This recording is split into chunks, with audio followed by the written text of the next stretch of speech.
You. California dreaming about you. Shalom teman-teman, sangat bersyukur hari ini kita boleh bersama-sama untuk mendengarkan firman Tuhan. Sebelum kita mendengarkan firman Tuhan, mari kita berdoa. Bapa, kami sangat bersyukur untuk hari ini kami boleh dipertemukan untuk mendengarkan firman yang begitu luar biasa dalam hidup kami. Firman yang terus membuat kami untuk menjadi lebih baru. Firman terus yang mengingatkan kami orang-orang yang berharga di matamu. Kami sangat bersyukur hari ini Tuhan, kami boleh mendengarkan firman-Mu. Tuhan yang memakai hamba-Mu ini untuk menyampaikan firman, biar apa keluar dari bibir mulut hamba semua berasal daripadamu dan orang-orang dapat terberkati dengan apa yang hamba sampaikan. Terima kasih Bapa, di dalam nama Tuhan Yesus Kristus, haleluya, amin. Puji nama Tuhan, saya sangat bersyukur teman-teman bahwa kali ini saya dapat menyampaikan firman Tuhan kepada teman-teman semua, saudara-saudara terkasih di tempat ini. Saya sangat bersyukur bahwa dapat bertemu walaupun dalam keadaan seperti ini, tetapi saya percaya bahwa kuasa firman Tuhan tidak dapat dibatasi oleh apapun. Amin. Saya sangat bersyukur teman-teman. Saat ini sebelum kita mendengarkan firman Tuhan, saya ingin membagikan sedikit kesaksian hidup saya. Saya ingin juga bertanya sebelum membagikan kesaksian saya. Ini bertanya kepada teman-teman, apakah teman-teman di tempat ini pernah mengalami fase di mana teman-teman merasa diri teman-teman tidak berharga, merasa diri teman-teman tidak berguna? Mungkin itu sebagian besar banyak anak muda sekarang yang merasa demikian. Dan begitu juga saya ingin membagikan satu kesaksian di mana saya pernah mengalami sesuatu yang membuat saya begitu bersungut-sungut kepada Tuhan. Yaitu ketika saya sebelum datang di tempat ini, sebelum saya datang di Giranus, saya pernah mengalami fase bahwa merasa diri saya itu tidak berguna, teman-teman. Ketika itu saya berhadapan situasi masalah. Saya dilahirkan dengan keadaan keluarga yang begitu rumit, teman-teman.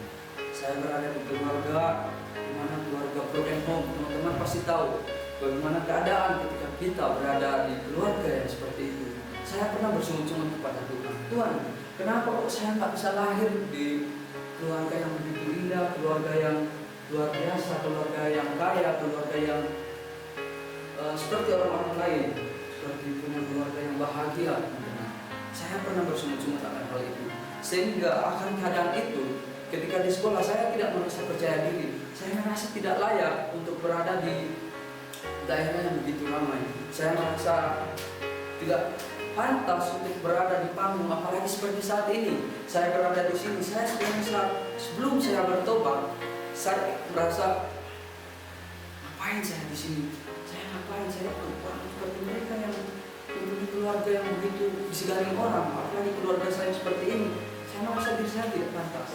Tetapi di suatu ketika teman-teman, ketika saya mendengarkan firman Tuhan dari seorang pendeta, ketika ia membawakan khotbah tentang kamu berharga di mata Tuhan, satu poin yang saya tangkap bahwa saya Marcel sendiri, saya lahir dari keluarga broken home. Saya berharga. Kenapa aku bisa berharga? Di situ saya tangkap dari firman Tuhan yang dibagikan oleh pendeta itu. Satu poin yang sangat penting bahwa saya sangat berharga. Saya adalah orang yang Tuhan sendiri mengukur saya dengan keadaan yang masih sangat besar. Wah Tuhan, terima kasih Tuhan. Ternyata saya begitu berharga di matamu. Walaupun keadaan saya seperti ini, walaupun masa lalu saya yang begitu buruk, ternyata saya berharga di matamu. Saya sangat bersyukur akan hal itu. Sehingga dari situ saya bertobat. Saya mengalami satu pembaruan full. Saya rasa ada satu ketenangan yang saya rasa, sukacita yang saya temukan saat itu. Ketika saat yang saya dapat saat itu adalah ketika saya merasakan ketika ada sesuatu yang sesuatu hal yang hilang dari saya dan saya temukan ada sukacita besar yang saya temukan di situ ketika saya merasakan diri saya berharga. Sehingga dari situ ketika saya di sekolah, ketika saya dimanapun, saya merasa pede. Kenapa? Karena saya merasa begitu juga dengan teman-teman. Kita semua adalah orang-orang berharga di mata Tuhan. Sehingga izinkan saya ada satu teks, ada satu perikop bagi saya yang luar biasa di sini, bahwa menunjukkan bahwa kita adalah orang-orang berharga. Ini adalah sukacita yang besar, teman-teman. Mari kita buka di dalam Lukas pasal 15 ayat 1 sampai yang ke-7. Teman-teman, jika teman-teman melihat bahwa dalam perikop dalam satu pasal ini di situ sudah tergolong ada 3 perumpamaan, teman-teman, dan di situ semua mencantumkan bahwa kita adalah orang-orang berharga. Ketika kita melihat di perikop dirham yang hilang, bahkan tentang anak yang hilang, di situ menunjukkan bahwa kita adalah orang-orang berharga, teman-teman. Izinkan saya untuk membaca firman ini. Ayat yang saya membacakan perikopnya, perumpamaan tentang domba yang hilang. Para pemungut cukai dan orang-orang berdosa biasanya datang kepada Yesus untuk mendengarkan dia. Maka bersungut-sungutlah orang-orang Farisi dan ahli-ahli Taurat, katanya, ia menerima orang-orang berdosa dan makan bersama-sama dengan mereka. Lalu ia mengatakan perumpamaan ini kepada Tuhan. Ia ini menunjukkan kepada Yesus. Dan di sini Tuhan mengatakan dalam ayat ini, kalau dia mengatakan perumpamaan ini kepada mereka, siapakah di antara kamu yang mempunyai 100 ekor domba dan jikalau ia kehilangan seekor di antaranya, tidak meninggalkan yang 99 ekor di padang gurun dan pergi mencari yang sesat itu sampai ia menemukannya. Dan kalau ia telah menemukannya, ia meletakkannya di atas bahunya dengan gembira. Dan setibanya di rumah yang memanggil sahabat-sahabat dan tetangga-tetangganya serta berkata kepada mereka, bersukacitalah bersama-sama dengan aku, sebab dombaku yang hilang itu telah kutemukan. Aku berkata kepadamu, demikian juga akan ada sukacita di surga karena satu orang berdosa yang bertobat lebih daripada sukacita karena 99 orang benar yang tidak memerlukan pertobatan. Puji nama Tuhan, ini perikop yang begitu luar biasa, perikop yang begitu memuaskan hati saya, teman-teman. Jika kita melihat dalam ayat yang pertama sampai ayat yang kedua, ini merupakan latar belakang terjadinya mengapa Tuhan menyampaikan perumpamaan ini kepada mereka. Yang di sini dikatakan bahwa para pemungut cukai dan orang-orang berdosa biasanya datang untuk mendengarkan Tuhan. Sangat luar biasa, bukan, teman-teman? Orang berdosa dan para pemungut cukai yang bagi mereka adalah pendosa, bagi orang-orang Yahudi itu mereka adalah pendosa.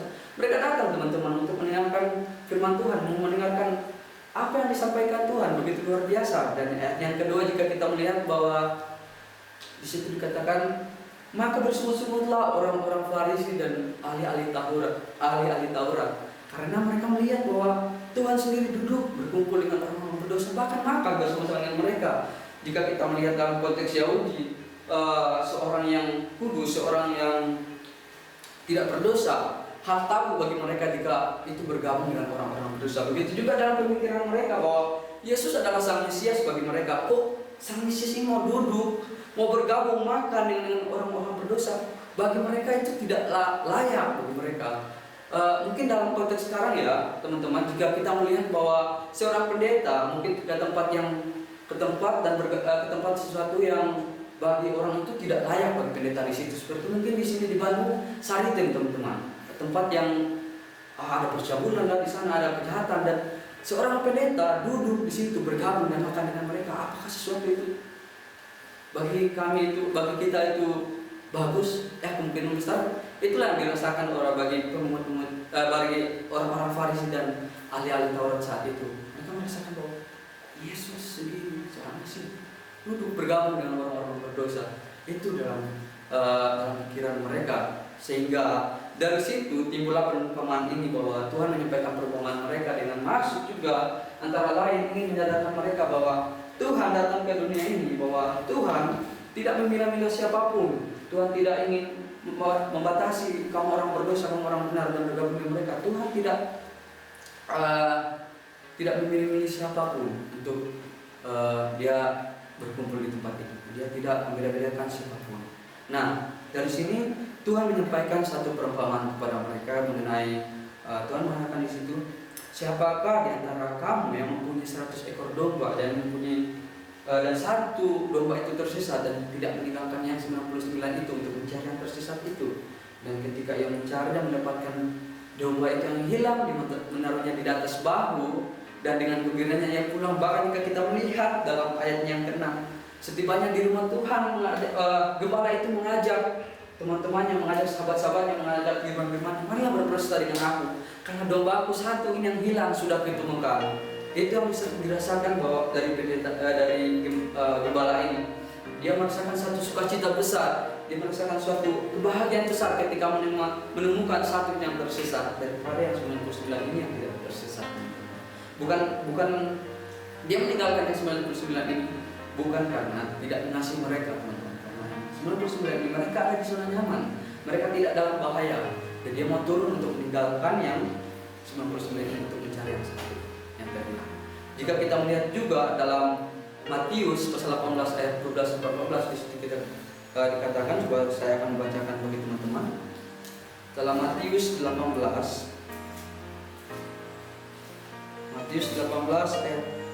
ayatnya yang ke 12 sampai 14. Bagaimana pendapatmu jika seorang mempunyai 100 ekor domba dan seekor di antara sisa, tidakkah ia akan meninggalkan yang 99 ekor di pegunungan? Nah, teman-teman, saya menggaris bawahi yang dikatakan dalam Matius ini akan meninggalkan di pegunungan. Berarti di situ ada lembah, dan dia meninggalkannya 99 ini di atas gunung, dan dia akan turun mencari yang satu itu di atas di lembah. Teman-teman, jika teman-teman pikirkan hal itu begitu luar biasa gembala ini. Jika kita melihat juga dalam Yohanes 10 ayat 11 dan 14, di situ dikatakan, seorang gembala yang baik dia akan memberikan nyawanya bagi dombanya, dan seorang gembala yang baik ia mengenal domba-dombanya. Dan jika kita melihat dalam perumpamaan yang diberikan Tuhan ini kepada orang-orang Farisi dan ahli Taurat saat itu, sangat begitu luar biasa, teman-teman. Saya melihat perumpamaan ini bukan hanya sekedar satu perumpamaan saja, tetapi bagi saya ada makna yang begitu luar biasa jika teman-teman membayangkan dan merenungkan firman ini, teman-teman.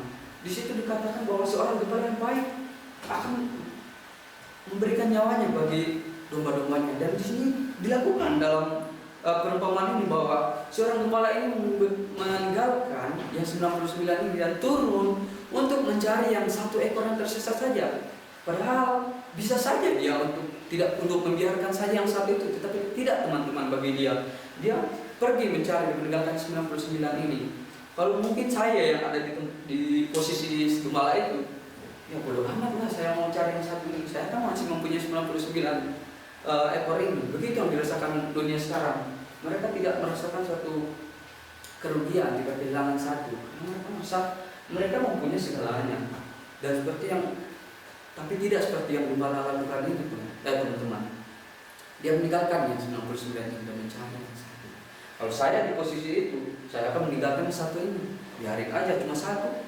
It's okay lah bagi saya, masih ada 99. Mungkin ketika dia beranak bakal lebih dari satu yang akan muncul dari situ, teman-teman. Tetapi tidak bagi gembala ini. Bahkan yang meninggalkan yang 99 ini dan mencari yang satu yang tersesat. Kemungkinan besar dia nggak tahu apa yang akan terjadi nanti. Dia nggak tahu juga apa yang akan dihadapi ketika dia turun untuk mencari yang 99 ini, teman-teman. Mencari yang satu ini, teman-teman. Mungkin di sana dia akan bertemu serigala, mungkin dia akan bertemu dengan beruang, bertemu dengan pokoknya hal-hal yang akan membuat dia celaka. Tetapi dia tidak memikirkan itu, teman-teman. Dia tetap turun dan mencari yang 99, mencari yang satu ekor ini, teman-teman. Dan ketika dia menemukannya, dia bersuka cita, dia menaruhnya di atas bahu dan bahkan melakukan pesta saat itu. Dia mengundang orang-orang, teman-temannya. Kenapa? Karena sukacitanya yang begitu besar menemukan satu domba yang hilang ini. Dan jika kita melihat dalam ayat yang ke-7, aku berkata kepadamu, demikian juga akan ada sukacita di surga, karena yang satu orang bertobat ini daripada yang 99 ini orang yang tidak membutuhkan pertobatan. Sukacita besar terjadi di surga ketika satu orang bertobat dan kembali kepada Tuhan. Ada sukacita yang begitu luar biasa, teman-teman. Nah, di sini izinkan saya untuk menyampaikan kedua poin yang saya akan sampaikan itu dari perikop ini. Itu yang pertama, Tuhan tidak memilih siapa kamu. Tuhan tidak membeda-bedakan siapa kita.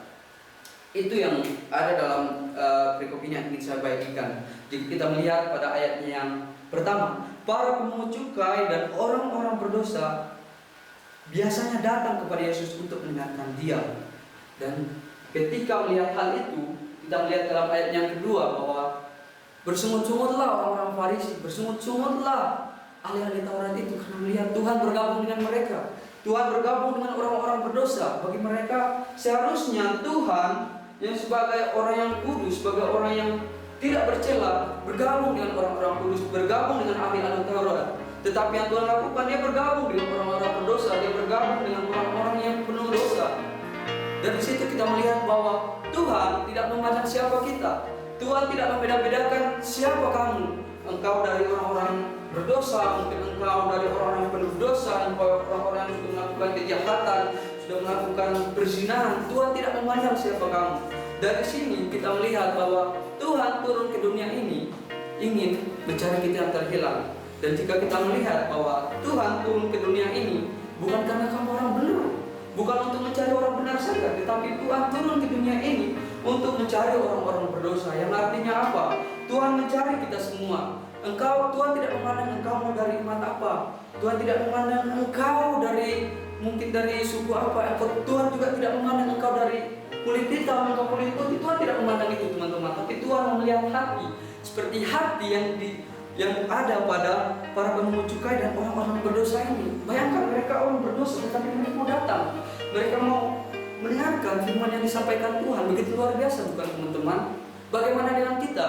Ketika kita sudah merasa diri kita berdosa, merasa diri kita tidak layak, apakah kita tidak mau datang kepada Tuhan seperti yang dilakukan para pemungut cukai ini?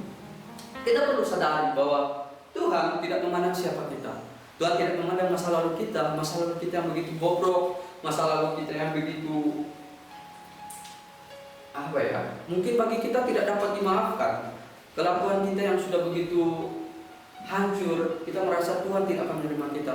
Tuhan tidak mau memandang, tidak mau bergabung dengan kita orang-orang berdosa. Tapi tidak, teman-teman, saya katakan sekali lagi, teman-teman, bahwa di sini Tuhan mau bergabung dengan orang-orang berdosa.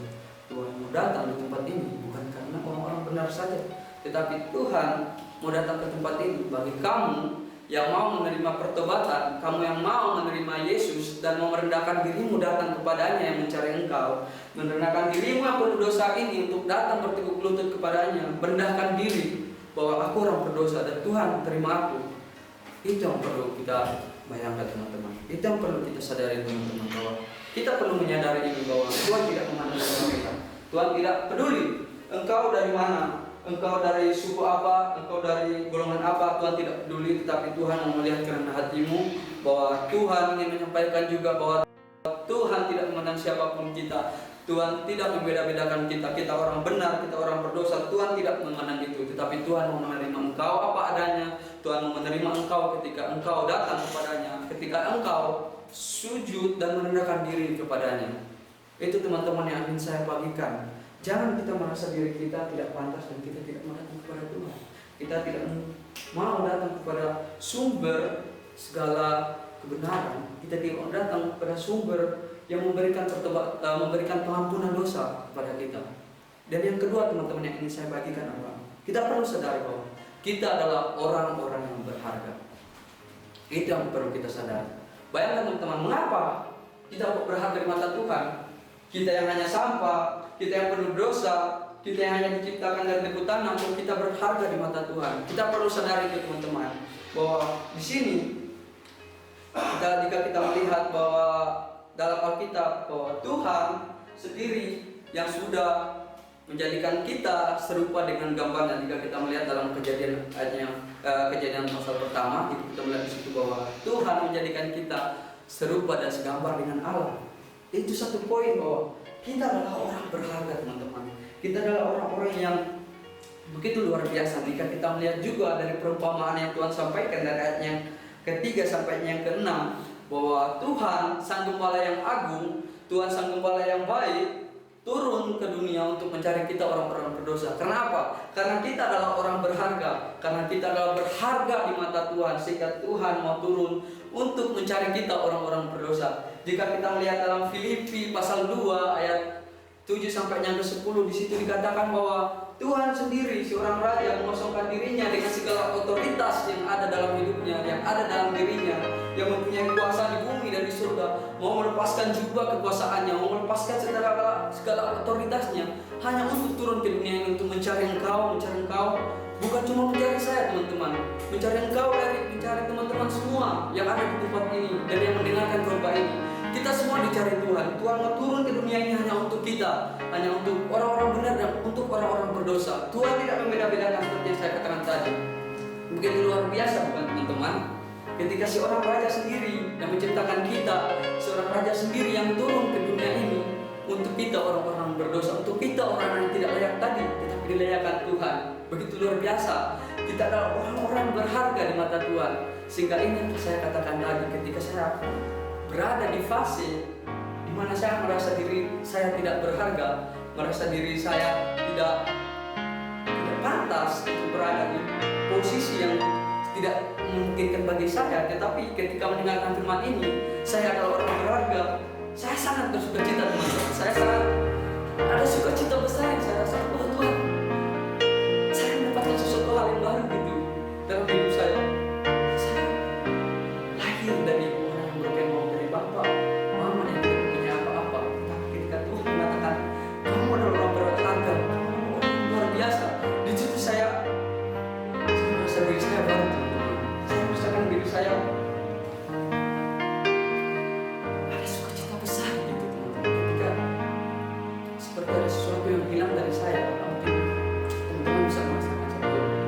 Ketika teman-teman memiliki satu orang hilang satu, dan ketika kita sudah mencari begitu bersusah payah sampai keringatan, sampai berhari-hari kita mencari, dan ketika kita menemukan, wah, sukacita seperti itu, teman-teman. Ada barang berharga yang kita dapatkan kembali yang kita sudah cari mungkin berhari-hari dan kita menemukannya. Sukacitanya seperti itu.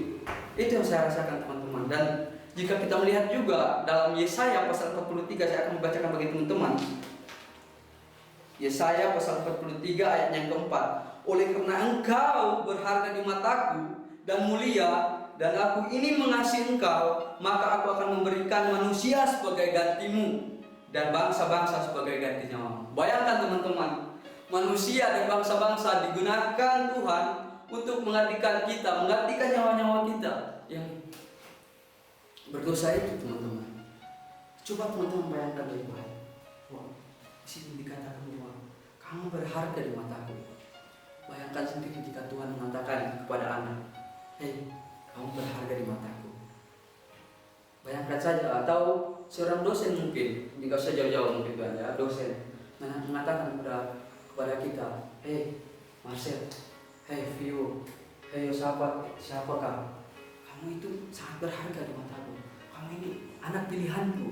Itu yang dosen katakan mungkin. Apakah kita tidak bangga? Apakah kita tidak senang dengan hal itu? Apalagi ini seorang raja sendiri, teman-teman. Seorang raja sendiri yang berkuasa atas semuanya, atas kehidupan kita, atas dunia ini. Tuhan sendiri mengatakan, hei, engkau berharga di mataku. Engkau berharga di mataku.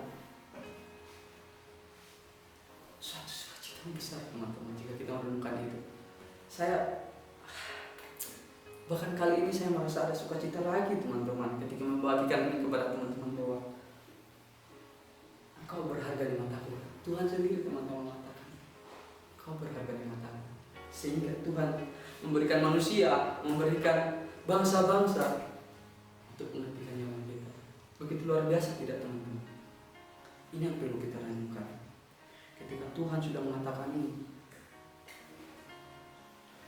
apa yang menjadi respon kita ketika kita sudah menyadari bahwa Tuhan tidak memandang kita, Tuhan tidak memandang masalah kita, Tuhan tidak memandang engkau dari suku mana, Tuhan tidak memandang engkau penuh dosa, yang dulu engkau pembunuh, engkau berzina, engkau apa yang tidak mungkin bagimu untuk layak diterima Tuhan. Tetapi di situ Tuhan mengatakan bahwa Tuhan mau bergabung engkau, Tuhan mau turun, Tuhan mau memberikan nyawanya bagi kita, teman-teman.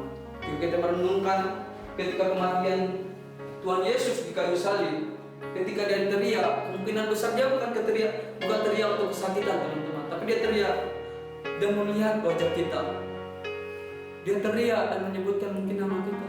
Ketika dia kesakitan, ketika dia ditusuk paku di tangannya, saat dia berteriak, kemungkinan besar dia teriak bukan karena kesakitan di tangannya, tetapi karena merasa kasih kepada kita.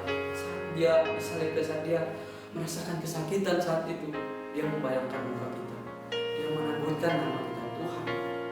Dia bukan saat itu hanya untuk menyelamatkan kedua penjahat di samping kiri kanan, tetapi jika kita renungkan saat itu bahwa Tuhan telah mati bagi kita, dan saat ketika kematiannya di kayu salib, dia memikirkan nama kita, dia memikirkan muka kita.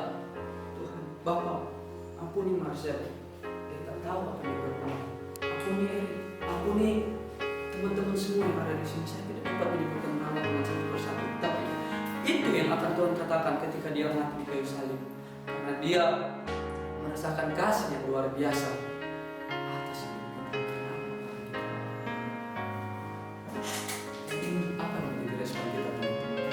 Ketika kita menyadari bahwa Tuhan sudah mati bagi kita, Tuhan sudah turun ke dunia ini untuk mencari kita orang-orang berdosa, untuk menyelamatkan kita yang awalnya kita tidak ada apa-apa, tetapi Tuhan membuat kita berharga.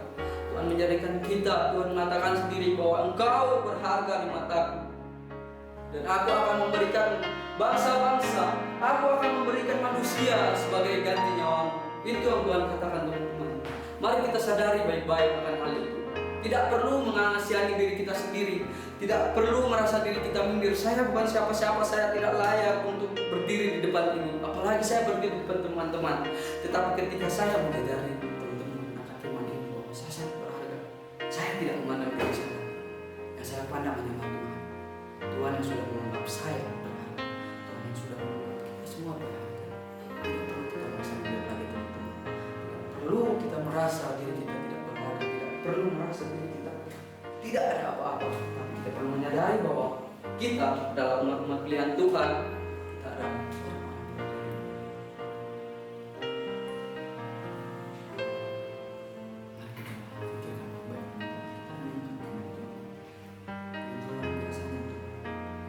biasanya hidup kita yang bukan siapa-siapa. Tuhan menjadikan kita berharga. Tuhan menjadikan kita lebih dari segalanya. Kita melihat bahwa surga disuruh diam ketika kita menyembah Tuhan, karena kita lebih dari mendengar itu. Kita adalah orang-orang yang berharga di mata Tuhan. Kita perlu menyadari, kita tidak perlu mengasihani diri kita lagi, karena Tuhan sudah mengatakan bahwa kita adalah orang yang berharga.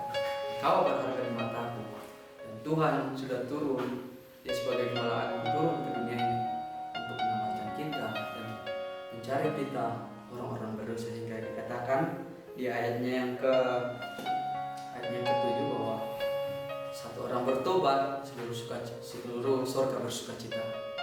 Tuhan sudah menemukan kita yang terhilang. Ayo sadari, teman-teman, serahkanlah dirimu kepada Tuhan. Sadari bahwa Tuhan sedang mencari, Tuhan sedang saat ini mencari engkau yang sedang terhilang.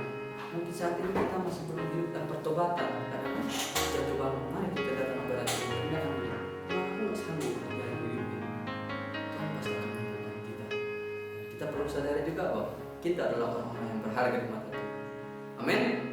Mari kita berdoa. Terima kasih Bapa, terima kasih Roh Kudus.